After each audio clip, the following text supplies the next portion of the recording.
Généralement, on cite une étude très célèbre et très controversée, celle de monsieur Gilles-Éric Serralini. Et je vais pas perdre de temps à critiquer le fond de l'article. Bon, j'avais dit que je traiterais pas ce sujet, mais finalement je vais le faire parce qu'il y a du nouveau. Revenons un petit peu sur l'affaire. Gilles-Éric Serralini, c'est un chercheur en biologie moléculaire, cofondateur du CRIGEN, le comité de recherche et d'information indépendante sur le génie génétique, et qui est aussi professeur de biologie moléculaire à l'université de Caen. En 2012, il fait scandale dans les médias avec son étude qui prouve que, oui, les OGM sont des poisons. J'en ai déjà parlé, tout d'abord, il a réservé l'exclusivité au journal l'Obs en leur interdisant d'aller consulter d'autres journalistes ou d'autres scientifiques qui auraient pu invalider l'étude. Lorsque l'article a été publié dans l'Obs, aucun scientifique n'avait eu le temps de lire l'étude. La nouvelle s'est donc propagée sans aucun recul critique. Les OGM sont des poisons. Sauf qu'assez rapidement, les scientifiques ils ont commencé à la lire, cette étude. Et là, ça a été un déferlement de critiques, toutes plus négatives les unes que les autres. En même temps que son étude, Gilles-Éric Serralini, il a publié un livre. Un livre qu'il vend, sur lequel il touche de l'argent.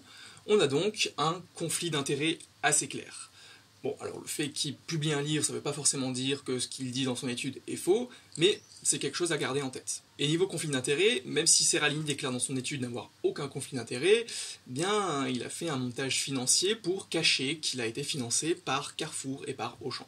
Carrefour et Auchan, ils font pas mal de chiffres d'affaires sur le bio et le sans OGM. Ils ont donc tout intérêt à décrédibiliser les OGM. Carrefour Bio, c'est le numéro 1 du bio en France, avec plus d'1 milliard de chiffres d'affaires. Et en plus du livre, on a eu droit aussi à un documentaire. Comme le livre, comme l'article, aucun recul critique. Bon, maintenant on va regarder l'étude en elle-même. Pourquoi est-ce qu'elle a autant été critiquée ? Alors, tout d'abord, quelque chose qu'on voit assez souvent, c'est le choix de la souche de rats. Ce sont des Sprague-Dawley, qui sont des rats qui sont connus pour développer très facilement des tumeurs. Mais cette souche, c'est celle qui est régulièrement utilisée dans ce genre de test de toxicité, raison pour laquelle Serralini les a choisis. Mais on y reviendra un petit peu plus tard. Mais le problème dans l'article de Serralini avec ces rats, c'est ces photos. Sensationnalistes, elles n'ont rien à faire dans un article scientifique, elles n'apportent aucune information.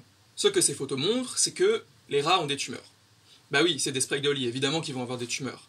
Ça aurait pu être les photos du groupe contrôle, ça aurait été la même chose. D'ailleurs, le groupe contrôle, on n'a aucune photo d'eux pour comparer. Alors ensuite, il y a eu aussi beaucoup de critiques sur le nombre d'échantillons. 10 rats par groupe seulement. Prenons un exemple. Vous lancez un dé à 6 faces 10 fois. Alors j'ai fait une simulation sur random.org et je tombe sur 4, 5, 3, 2, 3, 3, 6, 4, 4 et 5. J'ai donc une fois le chiffre 2, 3 fois le chiffre 3, 3 fois le chiffre 4, 2 fois le 5 et une fois le 6. Si je tire des conclusions à partir de ces résultats, je peux en conclure que, en lançant un dé à 6 faces, il est impossible de tomber sur le chiffre 1, et j'ai plus de chances de tomber sur le chiffre 3 et sur le chiffre 4. Évidemment, c'est faux. On a autant de chances de tomber sur n'importe quelle face, une chance sur 6, puisque le dé n'est pas pipé. Et c'est là le problème quand on a trop peu d'échantillons. Si j'avais lancé mon dé beaucoup plus de fois, bon, j'aurais pas forcément eu autant de fois tous les chiffres, mais je me serais beaucoup plus rapproché des probabilités réelles, une chance sur 6. Et plus je lancerai de dés, plus je pourrais être confiant dans mes résultats. Et les résultats de Serralini, regardons-les un petit peu de plus près. Voilà ce qui est obtenu pour les rats mâles nourris avec du maïs OGM. On a les rats du groupe 0, le groupe contrôle, qui ont été nourris avec du maïs non OGM, qui ont 30% de mortalité. 30% de mortalité, je rappelle qu'il n'y a que 10 rats, ça veut juste dire qu'il y a 3 rats qui sont morts. Ensuite, on a le groupe 11, dont l'alimentation a été composée à 11% de maïs OGM, qui a 50% de mortalité. C'est déjà bien plus que le groupe contrôle. Bon, c'est toujours 5 rats sur 10, c'est à peine 2 rats de plus. Et puis ensuite, on a le groupe 22, dont l'alimentation était à 22% OGM, qui a 10% de mortalité. Et le groupe 33, dont l'alimentation était à 33% OGM, a 10% de mortalité aussi. Ce qu'un scientifique devrait tirer comme conclusion à partir de ces résultats, c'est que les OGM protègent des tumeurs, à condition d'en manger suffisamment. Alors évidemment, vous conviendrez que cette conclusion est un petit peu ridicule, mais pourtant c'est bien ce qu'il faudrait conclure de ces résultats. Ou alors on peut tirer une autre conclusion qui est que le nombre d'échantillons est beaucoup trop faible et cause des résultats aberrants qui n'ont aucune valeur scientifique. Sauf que Serralini, il choisit d'ignorer complètement cela et de tirer des conclusions seulement à partir des résultats qui l'intéressent, qui vont dans son sens. Par exemple, les groupes femelles, où il y a plus de tumeurs quand on mange plus d'OGM. Ça, on appelle ça du cherry picking en anglais, c'est-à-dire se concentrer uniquement sur les données qui nous arrangent et oublier toutes celles qui ne nous arrangent pas. Et Serralini choisit de mettre volontairement une partie de ses propres résultats. Ensuite, quand on réalise une étude scientifique, pour être certain que les différences entre chaque groupe ont bien une réalité statistique, qu'elles sont significatives, eh bien, on réalise des tests statistiques. que disent les tests statistiques de M. Seralini? Bien, je vais le laisser parler lui-même. Nous n'avons pas fait de statistiques sur les tumeurs et sur la mortalité. Monsieur Seralini a choisi de ne pas faire de tests statistiques, en prétendant qu'on ne peut pas comparer des chiffres entiers. Mais bien pourtant, c'est ce que font les chercheurs dans le monde entier tous les jours. Alors le Haut Conseil des biotechnologies a réalisé des tests statistiques sur les données de Seralini et a trouvé qu'il n'y a aucune différence significative entre le groupe contrôle et les groupes nourris aux OGM et ou au Roundup. Alors pour toutes ces raisons, et encore j'ai pas été exhaustif, l'article a été retiré du journal dans lequel il avait été publié. Alors certains disent que c'est Monsanto qui aurait fait pression pour faire retirer l'étude, c'est peut-être vrai, mais en même temps une étude aussi nulle qui nuit à leur crédibilité et à leurs produits, ça semble normal qu'ils fassent pression pour qu'elle soit retirée. Et pression Monsanto ou pas, on l'a vu, l'étude elle est nulle et elle mérite son retrait. Alors, l'étude elle a été republiée en 2014 dans un journal en accès libre, sans peer review supplémentaire, c'est-à-dire qu'elle n'a pas été réévaluée, juste republiée telle qu'elle, avec quelques petites modifications. Et avant de continuer, j'aimerais rajouter que cette étude, même si elle avait été parfaite, contrairement à ce que prétend l'Obs, elle ne montre pas que les OGM sont des poisons. Elle montre que le maïs NK603 a des effets nocifs sur les rats. Alors même si les résultats sur les rats ne sont pas forcément transposables à l'homme, ça reste un motif suffisant pour le faire retirer du marché. Mais en aucun cas, ça ne veut dire que tous les OGM sont des poisons. Alors suite aux critiques, Seralini s'est défendu en disant qu'il a juste suivi le protocole de toxicologie suivant les recommandations, et que d'ailleurs l'étude de Monsanto a utilisé le même nombre d'échantillons. Monsieur Seralini est bien malhonnête. Il cite l'étude de Hammond et al. Et il a pris la peine de faire un joli petit tableau comparatif dans sa propre étude. Et dans ce tableau, on voit que lorsque Seralini a utilisé 200 rats, Hammond en a utilisé 400. Et lorsqu'on va voir l'étude de Hammond elle-même, on voit qu'ils ont utilisé 20 rats par groupe et par sexe. Donc 2 fois plus que Seralini. Dans sa défense, Seralini a aussi ajouté que la durée des études faites normalement sur 90 jours n'est pas suffisante selon lui. C'est pour cela qu'il a choisi, lui, d'allonger la durée à 2 ans. On ne peut pas juste allonger la durée sans adapter tout le protocole autour. Selon les recommandations de l'OECD, les tests de toxicité subchronique sur 90 jours nécessitent au moins 10 rats. C'est l'OECD 408 à laquelle Seralini se réfère et qui a été utilisé aussi par Hammond. Seulement, pour des tests de toxicité chronique et de cancérogénicité, c'est plus 90 jours et c'est plus 10 rats, c'est 1 an et 2 ans respectivement, et c'est 20 rats et 50 rats respectivement. Et Seralini, lui, il a fait de la toxicité chronique sur 2 ans.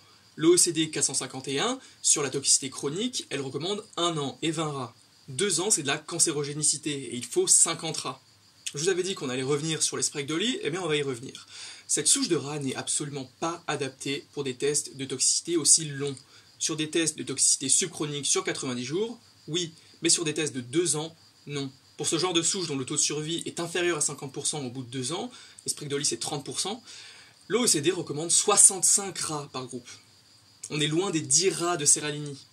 Alors forcément, quand on choisit des Sprague-Dawley, qu'on n'en choisit que 10 et qu'on allonge la durée à 2 ans, eh bien on a un brouhaha de données sur lequel il est très facile de faire du cherry picking et de choisir seulement les données qui nous arrangent. Suite à l'étude de Seralini, des projets indépendants ont été lancés.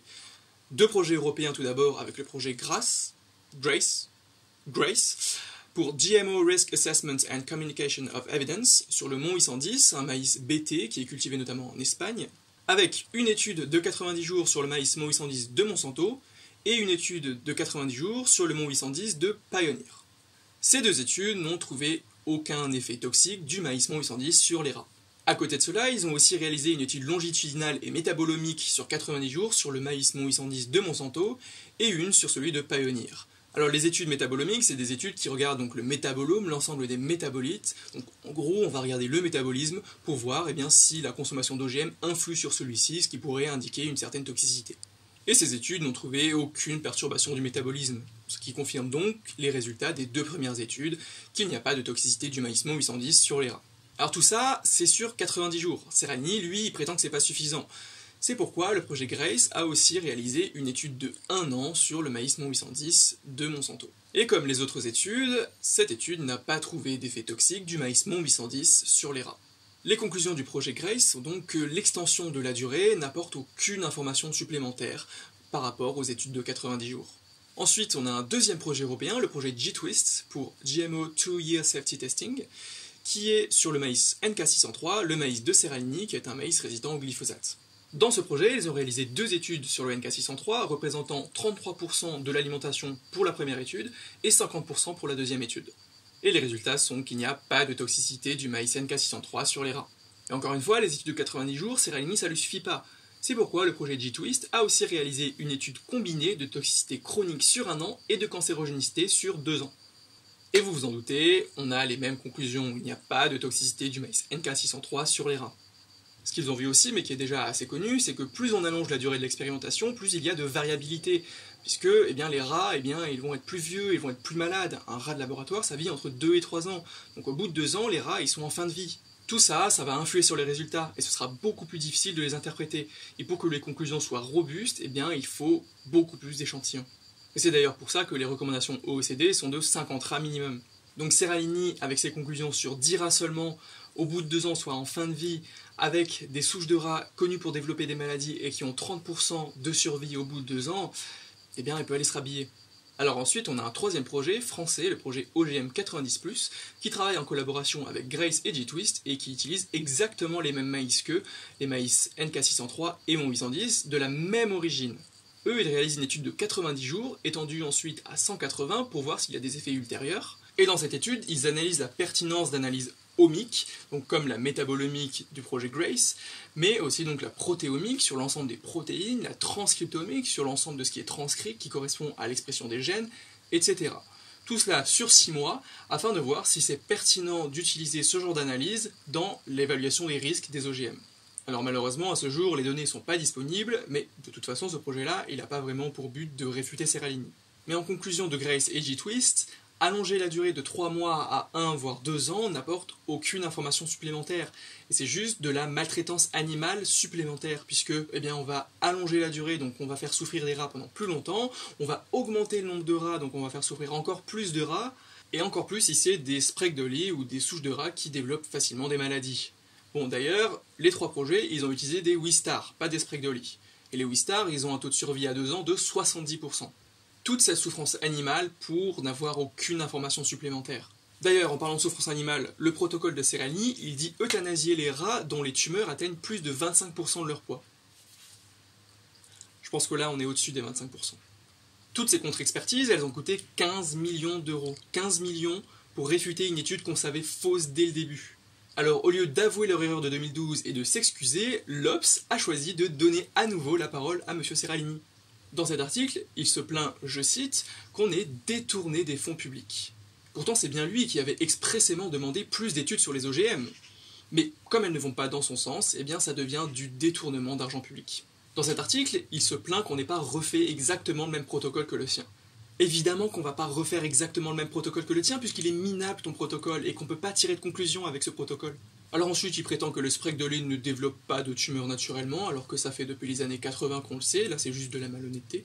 Alors après, il dit aussi ceci, dans mon expérience, le protocole scientifique enjoignait que soit comparé un groupe de rats consommant du maïs génétiquement modifié avec un groupe contrôle qui lui n'en consommait pas.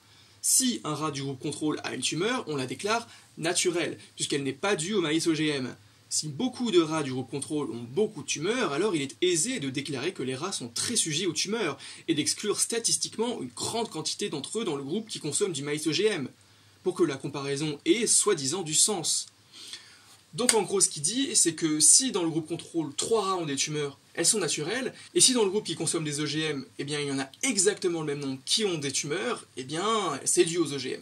C'est pas comme ça que ça marche la comparaison à un groupe contrôle. Si on a autant de tumeurs d'un côté que de l'autre, c'est que ça n'a aucun lien avec les OGM. Seralini ne fait que continuer à s'enfoncer. Son article, c'est le meilleur exemple de ce qu'il ne faut pas faire en science, autant d'un point de vue méthodologique que d'un point de vue déontologique et éthique.